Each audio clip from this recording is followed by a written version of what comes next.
Hi, this is Todd the Wildcat Christopher at TacticalBoxing.com. In our last installment, The Path of the Whip, we talked about how all the kinetic energy in our punch went from the ground, went through our feet, went through our body. We looked at each destination along that path. We traced it. And in that installment, I talked about the rotational power of the shoulders and the hips being so important that they warranted their own installment. Well, this is me delivering that promise right now in the twisting of the whip.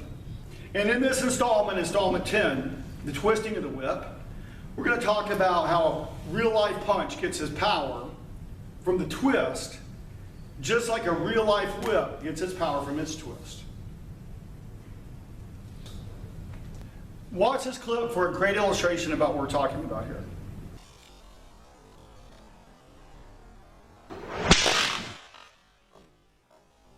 That was cool to watch it in slow motion, huh? Did you notice all that twisting and turning and rotating that the whip did? Well, that's where the whip gets its power. And likewise, your punch will get its power from its twisting as well.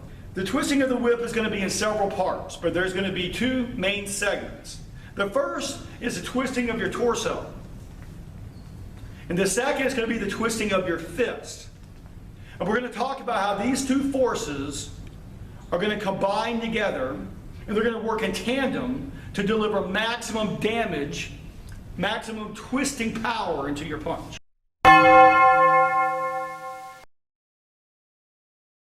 All right, when you punch, some people think that to create more power, they need to fall into the target. So they'll be off balance and they'll just fall, and they'll try to hit, and they think they're getting more power by falling into it. Especially if they're traveling some distance, they'll just fall. They think falling into it's going to give them more power. Actually, no, it doesn't. Some people think that they should lean into their punches. So when they're throwing the punch, they will lean over, and they think they're getting more power by leaning into the punch. But they don't. We want rotational power. We want twisting power, just like the whip provides us. So when we're throwing the punch, we're going to rotate into the punch. Rotate. Twist your body into the punch. Not falling into it. Not leaning over. Especially people have this temptation, if they're a little bit out of range, they think they can lean over and then they get knocked out. They're off balance. We don't want to do that. What are the advantages to rotating into the punch as opposed to falling into the punch? Or leaning or trying to push the bat over? What's the advantages? Well, when you rotate and twist, it intrinsically has more power. It doesn't lack power. It's more powerful to twist than it is to fall into the target. Just by the very dynamics of it. It's faster. This is powerful, but it's also faster. And it's a lot faster than doing this. This is not faster, that's slower. So throwing your weight into it is not faster at all. It's actually quite slow. The third advantage to rotating and twisting, as opposed to falling into the target, is your own balance. So if you throw a punch and you're falling into it or leaning over, you're off balance. If you rotate into it, you can launch your attack, you hit, and you haven't lost your balance.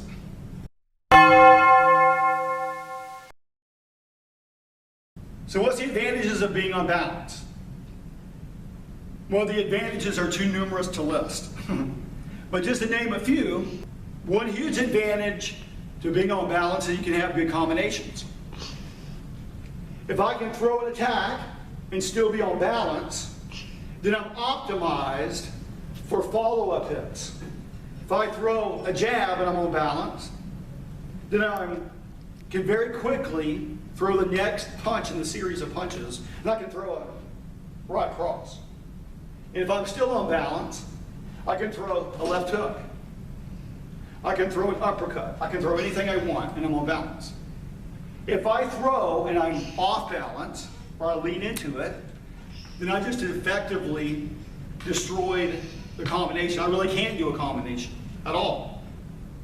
I'm really doing one punch, having to reset, regain my balance.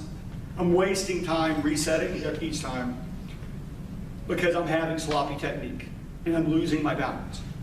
Where if I just have good balance, I can do anything I want. I can have a good offense because I'm on balance. I'm always there to take advantage of the next attack. Because I'm on balance, I can do bobbing and weaving, all my defensive moves, because I'm on balance. I can throw, instantly do a defensive move, because I'm on balance.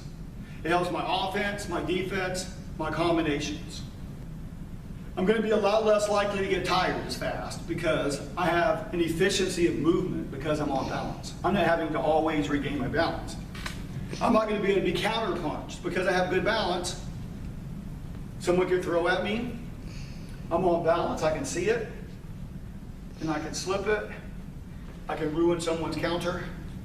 But if I throw a sloppy, off-balance attack, and then someone counters right at the top of me, I've just lost the match. This is especially true if I miss. Some people throw off-balance attacks, and they can halfway get away with it if they hit, because the target that they're hitting is providing feedback or pushback back into it. But boy, they're really off-balance if they miss. So all you got to do is make a miss, and you can counterpunch them all day long.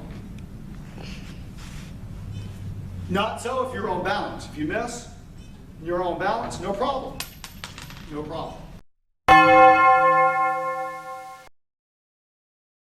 In some circles, when you hike it up and you rear it back and you wing it out and you're trying to create artificial power because you can't get good natural rotational power, they call it a drunken haymaker. And a person just falls into it and leans into the punch because they call it a drunken haymaker. Drunken because the person is sloppy and clumsy, and haymaker because they're trying to knock somebody out in one punch. So they see their opponent, maybe they're in a barroom fight or something, so they look like they're a barroom fighter, and you're going, and they're trying to take someone's head off with one sloppy punch.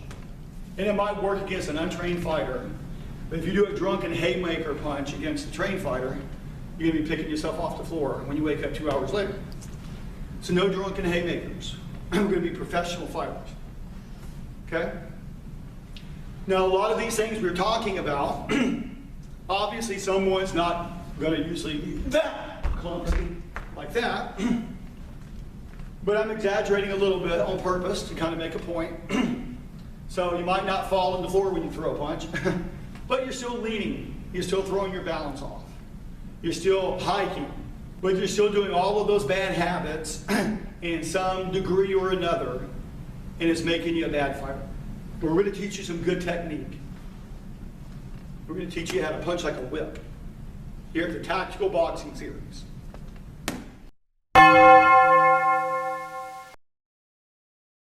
In this whole process of twisting and rotating, there's going to be a dynamic involved called the push-pull principle.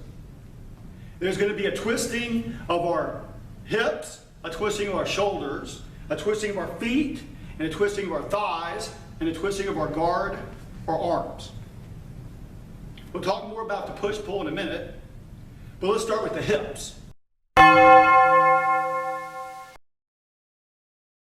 Okay, yeah.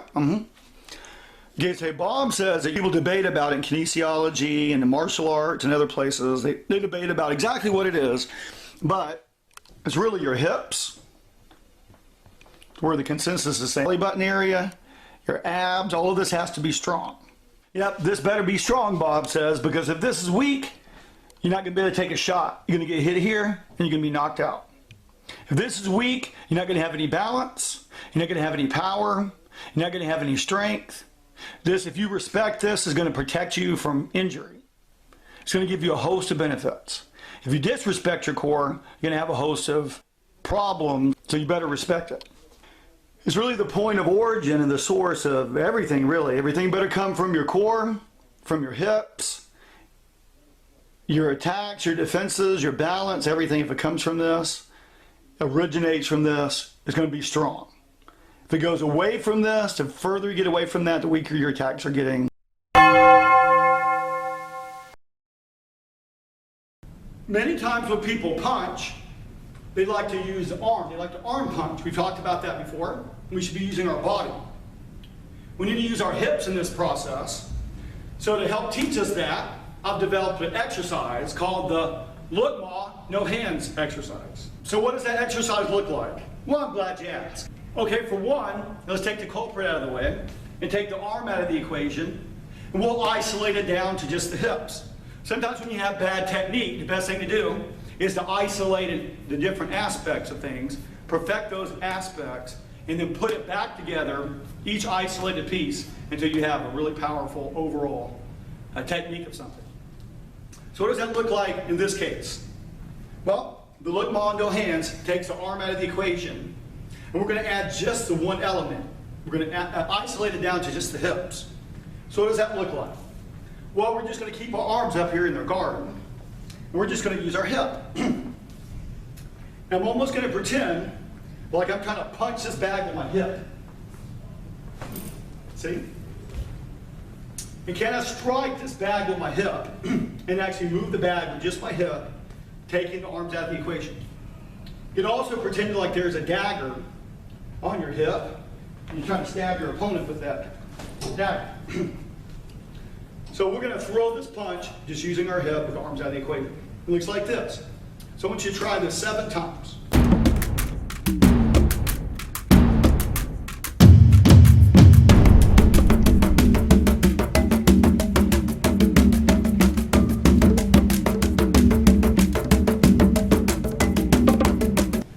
See, notice how you can get a lot of force just using your hip. Later on, we're going to add the arms back in.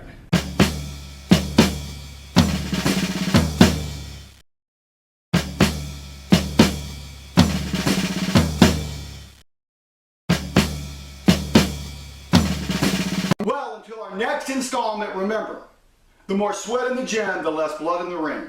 This is Todd, the Wildcat Christopher at tacticalboxing.com, signing off.